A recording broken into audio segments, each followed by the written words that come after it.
In a move many have interpreted as support for Bola Tinubu, the All Progressives Congress APC presidential candidate, former Ekiti State Governor Ayo Fayose has said it was the turn of the South to produce the country's president in 2023. Fayose, a chieftain of People's Democratic Party (PDP), Wednesday made the point via his verified Twitter handle. In the tweet, Fayose also affirmed that his party, PDP, recognizes rotational presidency between North and South, adding that it is the Nigerian president from South in 2023 or nothing. Clearview TV gathered that the PDP constitution provides for a rotational presidency. Section 3, subsection C provides that the party shall pursue its aims and objectives by adhering to the policy of the rotation and zoning of party and public elective offices in pursuance of the principle of equity, justice, and fairness. Although the ex-governor did not mention Tinubu in his tweets, the words, "It's our turn," could be attributed to his statement when he was canvassing for support before the APC primary election. The statement generated a lot of controversies before his emergence as the APC presidential flag bearer. Meanwhile, Fayose's PDP has Atiku Abubakar, a northerner, as presidential candidate. Atiku, a former vice president, emerged the PDP's presidential flag bearer on May 28, defeating Rivers State Governor Nyesom Wike, who came second. More. What God has joined together, let no man put asunder. This is a popular scriptural injunction which appears not to be working for Nollywood's Funke Akindele, also known as Jennifer. We hear that the marriage between her and musician Abdul Rashid Bello, known as JJC Skills, has been put asunder as the husband officially confirmed the rumor which has been going on for months. Movement, movement, mafia movement, movement, movement, movement, movement. Lots of work, being a mom, being a wife, filmmaker, actress. It's a lot of work. But I'm grateful to God for the opportunity, and this is what I love doing. So I'm ready to give it my...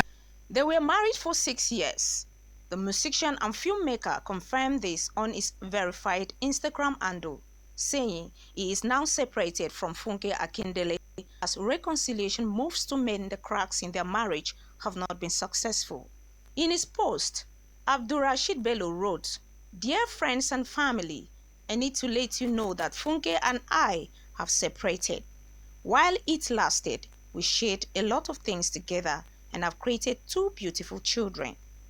The last 2 years have been extremely difficult for us. I know I have tried my best to fix things, but I believe it is beyond repair now. 3 months ago, and at Funke's insistence, I moved out of the house and have not been able to get Funke to sit down in amicable manner to discuss the future of our relationship. Funke Akindele and Abdul Rashid Bello, who got married in 2016, have twins from the marriage. This is Funke Akindele's second marriage. Her first marriage with Kehinde Adeola Oloyede, which was consummated in May 2016-2012, packed up in 2013, just over a year, citing reconcilable differences. In this line of thought, we have gathered congruent factors that could have triggered the separation between the duo. The secret of most successful marriages is ensuring all marital issues are kept as private as possible.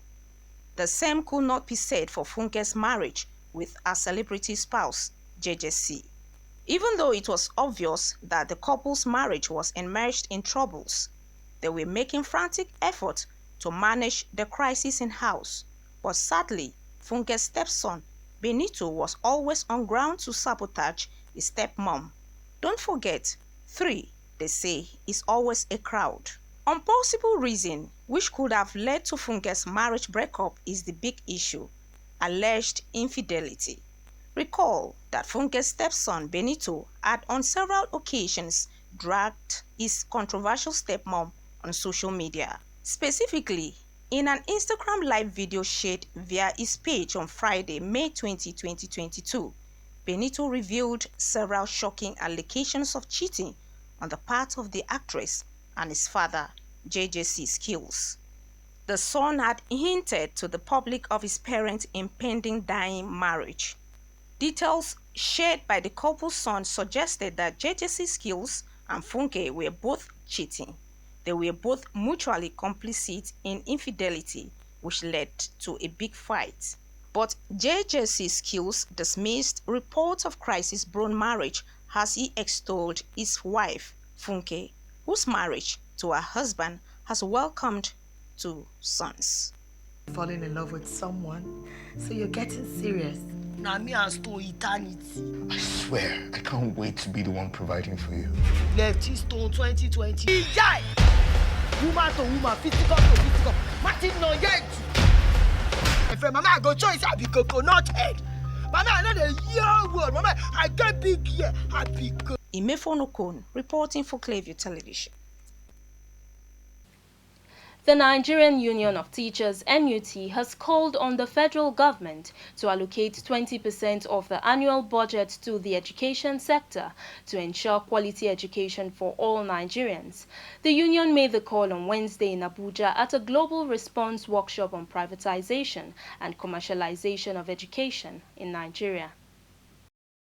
Education is a fundamental human right and a public good, as it holds the key for the social and economic transformation and development of any society. The provision of free, equitable, inclusive, quality public education is therefore necessary to achieve true national development. In Nigeria and beyond, the number of children enrolled in private schools is on the increase. Reports have shown that the growing privatization and commercialization of the education sector is the greatest threat to the universal right to education, as the policy has over time led to a decline in public investment in education. Consequently, government efforts aimed at sustaining free, inclusive and quality education for all have not only been weakened and compromised, as most top and middle-level public officials now patronize private schools for the education of their children and wards. The sad development has led to a near abandonment of public schools. Dissatisfied with the growing trend, the Nigeria Union of Teachers, civil society organizations and heads of ministries, departments and agencies and other relevant stakeholders are meeting at this workshop to expand the campaign against privatization and commercialization of education in Nigeria. Speaking at the workshop, the national president, Nigeria Union of Teachers, Comrade Audi Titus Amba, said although private sector investors are complementing government's efforts in providing education, the proliferation of unregulated private schools established for the sole aim of making profits has become disturbing and unacceptable. The NUT national president therefore wants governments at all levels to stand up to their responsibility of guaranteeing the right of citizens to free, inclusive, equitable and quality education for the benefit of all. Government should invest more in education by allocating the internationally recommended benchmark of 6% of GDP and 20% of the national budget to education. This can be achieved if government adopts progressive and efficient tax collection process to generate resources. International financing institutions and development partners should review their education financing policy in favor of public education rather than funding profit-making private ventures. Responding to the fears expressed by the NUT and other stakeholders, the Minister of Education, Malam Adamu, assured the union of the federal government's commitment to ensure that it allocates more budgetary funding to the education sector. The minister, who was represented by the Registrar and Chief Executive of the Teachers Registration Council of Nigeria, Professor Segun Ajiboye, admitted that proper regulation of private schools has become imperative to address observed anomalies. We have organized a series of programs. We had a stakeholders meeting about 2 years ago, and we had an education summit as well. Part of all this is what we are working on to make sure that we put a template of funding for our institutions.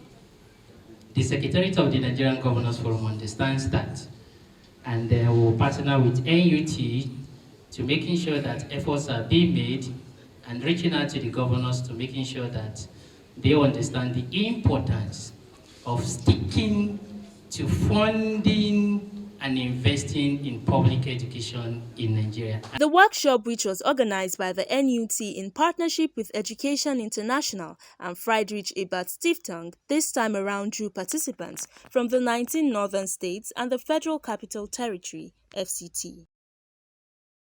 Zamfara State Governor Bello Mohammed has signed into law a bill prescribing death penalty for anyone convicted for banditry, cattle rustling, cultism, kidnapping, and incidental offenses in the state. The new law also prescribes a life sentence of between 10 and 20 years imprisonment for anybody found guilty of aiding and abetting banditry, cattle rustling, cultism, and kidnapping.